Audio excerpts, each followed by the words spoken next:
बिदा फंबाय सानै बे सानैया मान आक्रमण जेब्ला जादोंमोन मान नङा होमबा आसामखौ दाखौ गेजेराव गावमोन मान गाग्लोबनायाव गवालपारा डिस्ट्रिक्टसिम क'क्राझार ज' जानानै दा गवालपारा डिस्ट्रिक्ट आगोलाव बिसि सफैयाखैमोन खिन्थु बे हरदा सरदाया बे बिदा फंबाय फैनानै बिसोरो मेस्टापट्टि माबायाव खाथियाव सफैदोंमोन दा फैनानै दा सेंग्रा 12 बोसोर जागोन 15-16 बोसोरसो जागोन आरोखि गथ'थे फैदों गथ'थे माबायाव एसे गुसु बोथोर फैलायदोंमोन ओमफ्राय फैनानै बिदिनो ब्रह्मपुत्र फैनानै स्पिकार फैनानै दा बोरै फैनानै खाथियाव जैखोन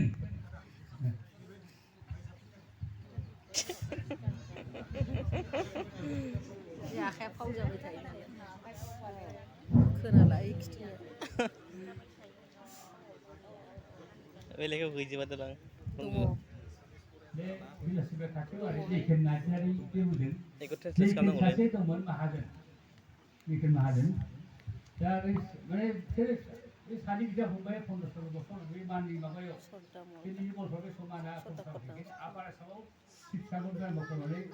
आप टु तेजपुरसिम माबाजों फैदोंमोन दायो फैदोंमोन आरोखि माना दा बेनि उनाव फैनानै दा उनाव बे आलागला जाबाय मा थाङो मा मानो बेबायदि माबायाव सोंबाय आरोखि सानै मानसिखौ बे सोरबाफोर जोंनि बर'फोर दंना गैया खिन्थु खाफाला मोजां जैखोननाय जोंनि फोलेरा आरोखि बे जैखोन फोलेरनि बे माहाजोनखौ खाथि मानसिया देखायबाय नोंसो ओरै थांदो बे मा जैखोननि माहाजोन दङ बेखौ खबर लाबानो माबागोन बायखागोन हेफाजाब होगोन जाबाय आरोखि दा बे हिसाबै दा माबायाव मा खालामबाय फरायनायाव थांबाय जैखोन माहाजोनाव बे जैखोन माहाजोना बिनि उनाव लाबाय ओमफ्राय हाबा हुखा जाबाय गथ' गथाय जाबाय दा बिदि गथ' गथाय जानानै बे जैखोन नार्जारिया जेब्ला जिउ गोमाबाय सिन्ध हादर सभा जाबाय आरो बिदा फंबाया दा बिनिबो फोलेरा बांबाय थाखिमारियाव फैबाय दा बेबादिनो बुंनो थाङोबा थाखिमारि खोथाखौ फार्स्ट लालियाफारा नङा होमबा फैदों दा लासैनो जोंनि फोलेरा थारमाने थाखिमारि बावखाबाङि हुनिखाथा ओमफ्राय बारसिदियाबारि बेबादि जाबाय आरोखि माबा लासै बांलांबाय आरोखि फिसा फिसौ जाबाय बिसोरबो हाबा जाबाय फिसानिफ्राय फिसा जाबाय बेबायदि जाबाय दा बेबायदि जानानै उनाव शेषआव जोंनि फोलेरा ओरैबायदि जायो बेंगलावबो थांबाय ओमफ्राय बेबायदिनो सिंगापुर केसेट माबाबो थांजोब्बाय गासैबो दा जोंनि बाहागिनि बिथोराव जों जैखोन नार्जारी बाहागिया बिदा फंबाय दङ मेला जाबाय बिनि गावस्राजोब्बाय दा जेनेखा माबायाव पान्जानियाव आबौबो दं आबौबो माने दा माबाया आइ बिसोरो फरायदोंमोन बा माबायाव फैबाय जेनेबा खौसे सफैबाय बा बेबादिनो दा माबाया खावसे थांबाय एकदम कार्बिआंलं थांबाय थाखिमारिबो थांबाय माखासे बिटिबो थांदों दतमाबो थांदों बिसिनि बे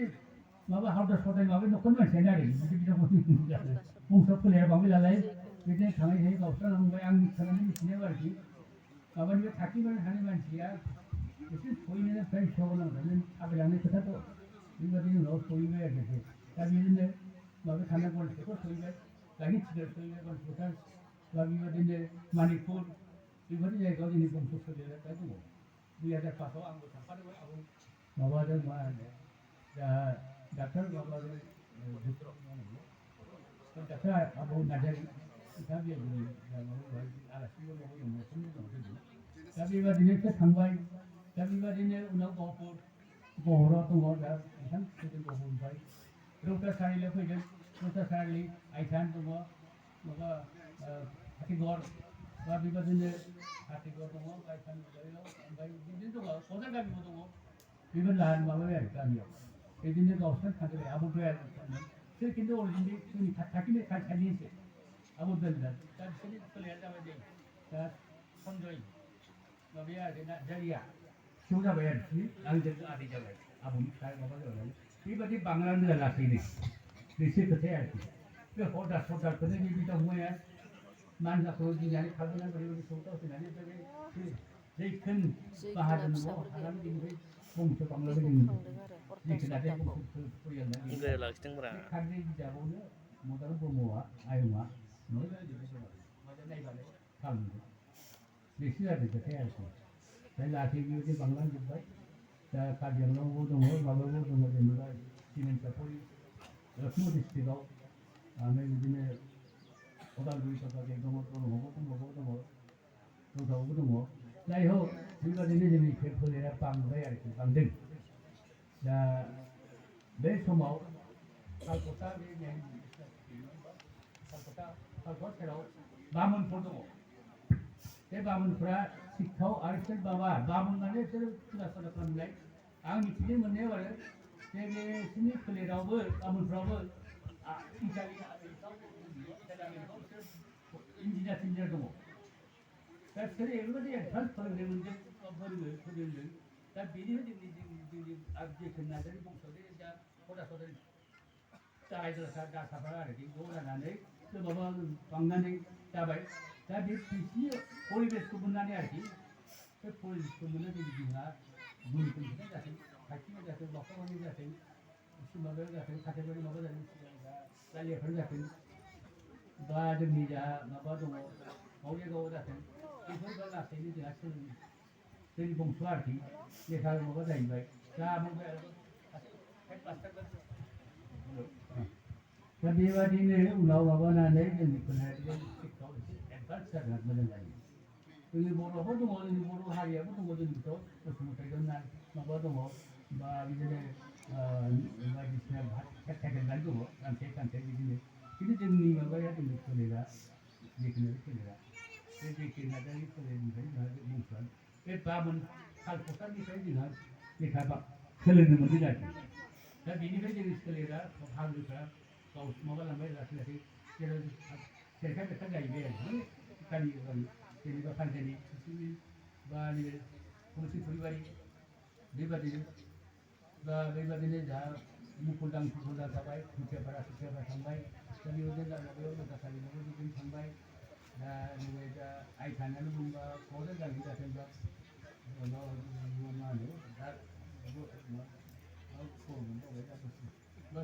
माबायाव दङ गहपुर दा बेबादिनो जोंनि फोलेरा लासै बांनानै जोंनि शिक्षा खेत्र'आव आं दुगा खालामनो खोथा नङा फोरोंनाया जोंहा बहुद एडभान्स जादों आरो खोथा बेनो आरोखि जोंनि बर'फोर गोबां दङ सरगियारि रामसियारि दं बर' टाइटेल दङ खिन्थु जोंनि आं सानो सानसे फोलेरा आं दुगा खालामनो सानाखै आङो दा जोंनि फोलेरा माबा मा होनो दा जैखोन नार्जारि फोलेरा जोंनि बंस'आ खोब एसे माबा जादों शिक्षायाव आरोखि सोलोंथायाव आरोखि एसे आवगाय